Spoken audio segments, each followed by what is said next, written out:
Welcome back to BLOCKTV. I'm Ron Friedman, and this is Cryptonomics. Facebook's Libra project keeps generating headlines, and today is no different. The latest? Mark Zuckerberg will be testifying in Congress later this month.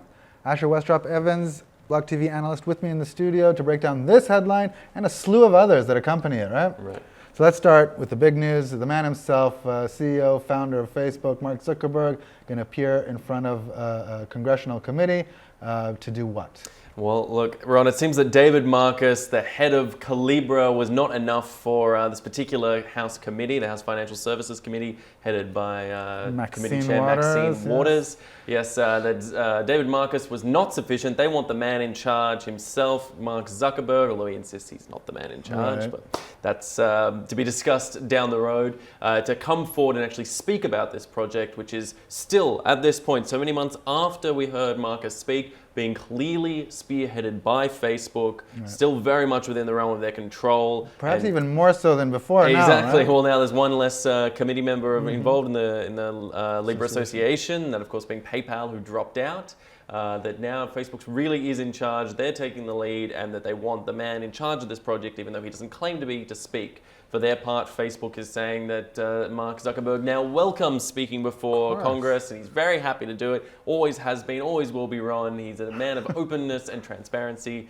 But certainly this October 23rd deadline, he's going to speak there. That's the date, October 23rd, and this is in front of Maxine Waters and McHenry and all the good folks at that committee. That committee, which has on a bipartisan level come out very strongly, as we saw in the David Marcus hearings, condemning large parts of the Libra project, saying there were deep concerns about privacy, about control. And where they identified these problems is where Facebook plays into it. So it's not even so much on the monetary issues, right, or on the payment side and the money and technology side. It's Facebook's involvement, and I guess what they want to hear from him, that no, Facebook is hands off, we're not part of it. Certainly hands off. I mean, look, Ron, I think we're going to expect to see a lot of showboating in this, as we saw in the Marcus. And this is even a bigger stage. Exactly. Last time Zuckerberg was before Congress was, of course, after in the wake of the Cambridge Analytica scandal, when he was facing issues of privacy, had to deliver an apology at that point. So certainly, if that was the last tone of what he was doing in front of Congress, I can't imagine that there's going to be a lot of friendly faces for him there.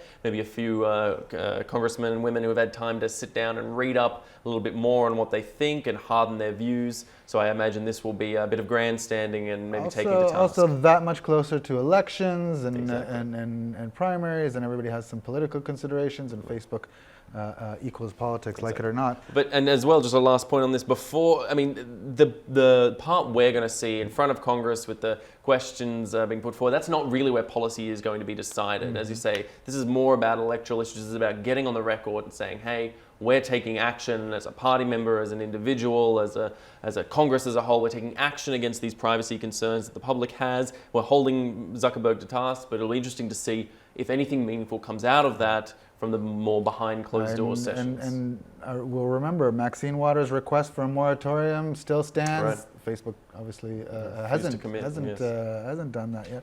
But that's not the only news when it comes to Capitol Hill and Facebook or Libra. What else we got? Certainly. So we've had a letter coming out from Congress, notably from Senator Sherrod Brown of Ohio and Senator Brian Schatz of Hawaii, who have asked the three payment giants, Visa, MasterCard, and Stripe, to reconsider their partnership with the Facebook-led Libra, effectively saying to them, guys, take the route of PayPal, please pull out of this before it starts affecting the legitimacy of your brands and brings into question some more regulatory issues for these payment processors who, I guess in some sense, should know better. And we know they're already on the fence. I mean, there were reports earlier in the week or even last week that was saying that MasterCard and Visa considering pulling out. Before even we heard from PayPal when they made their sudden exit, before that Visa and MasterCard had already reportedly been considering removing themselves from the project. Certainly they have distanced themselves in the sense of not being vocal advocates, making no official statements on the Libra project or Libra Association. I mean, I guess we still have that deadline, that October 14 meeting that's going to take place in Switzerland of the Libra Association to hash out some of those details. So perhaps They're waiting for that as a tangible point. See who sticks around after that. Exactly. That will be that'll be a really telling time. Only a few days away to see if anything meaningful comes out of that. Whether that's just intended as a technical update, where do we stand, or whether really there will be a gathering of the heads of all these companies to sit and determine whether or not this project is worth staying in and being a part of. No, again, not to harp on, but another headline that came out this week from the Telegraph, no less, so mainstream media is picking up on this as well. We've got another partner kind of saying, all right, we'll stick around, we like the project, but... Yes, exactly. So Vodafone has come out reconfirming their commitment to the project, saying, reiterating... Which is positive in exactly, that they are part of this, they're in it for the long run. That being said, they want there to be appointed an independent chief executive to the Libra project. They're sick of this David Marcus situation, whether he's the head of Calibra, whether he's the head of Libra, whether he's what exactly he's doing, but he's one thing's for certain, he is a Facebook employee, and coming from the Facebook brand himself, they want to ensure that there is some sort of independence going on. If this project is to be so decentralized and Facebook is just but one player among many, nobody should have a problem. Exactly, it shouldn't be a problem. It seems a little suspicious when they're pulling all the strings, when they still seem to be the puppet master in the whole situation. That being said, maybe they're between a rock and a hard place when no one else really wants to step up to bat. But appointing an independent chief executive that comes from outside the company might be seen as a positive step, both among regulators and among association members. Right, and who knows, because of those considerations, maybe Facebook will jump on that and say, hey, this is us distancing us another level from the project. I don't know what that means for David Marcus, who's taken the heat so far, but businesses adjust when they need to. Look, certainly, and I think we're likely to see, again, details potentially emerging coming out of this October 14 Switzerland meet. There's going to be a lot talked about there, I imagine, and it'll be interesting to see whether we do see any big changes or, more notably, perhaps silences, depending on how that meeting goes. Telling silences. All right, and a last bit of news when it comes to Libra. And this isn't out of Libra itself, though, is it?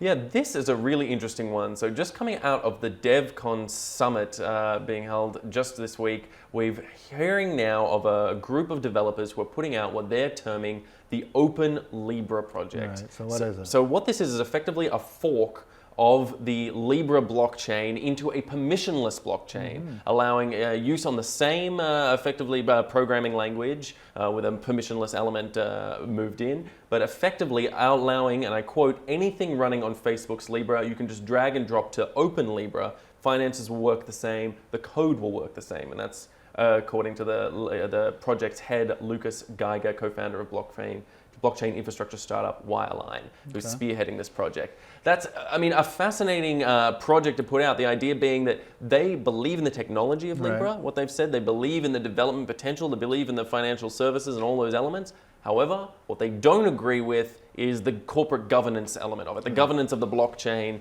how it's being run. They don't trust as they say, the ethics of Uber and the privacy standards of Facebook, among others. They don't trust these companies.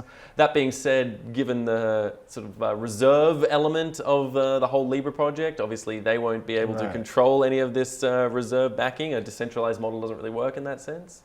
So what's stopping this from taking place, or what are the break it down a bit? What are the pros and cons here? So look, nothing's stopping this from taking place. They've already released a testnet in parallel to the Libra testnet that's out at the moment. You can access that via GitHub. That's an open source platform that they've released. Look, the fact of the matter is, the software is open sourced for Libra's testnet at the moment, so that people can go ahead and do these sort of experimental projects and see what happens.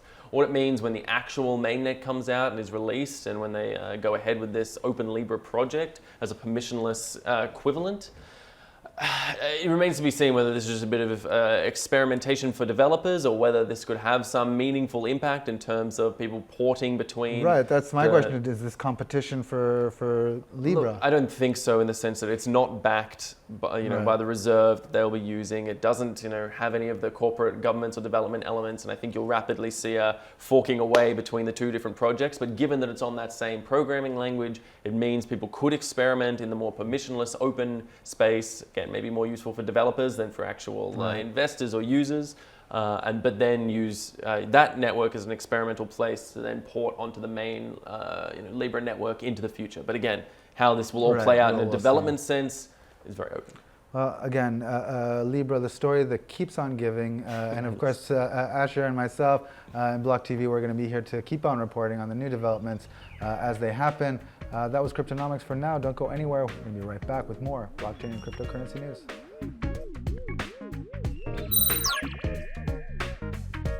For more news and updates, follow us on Twitter.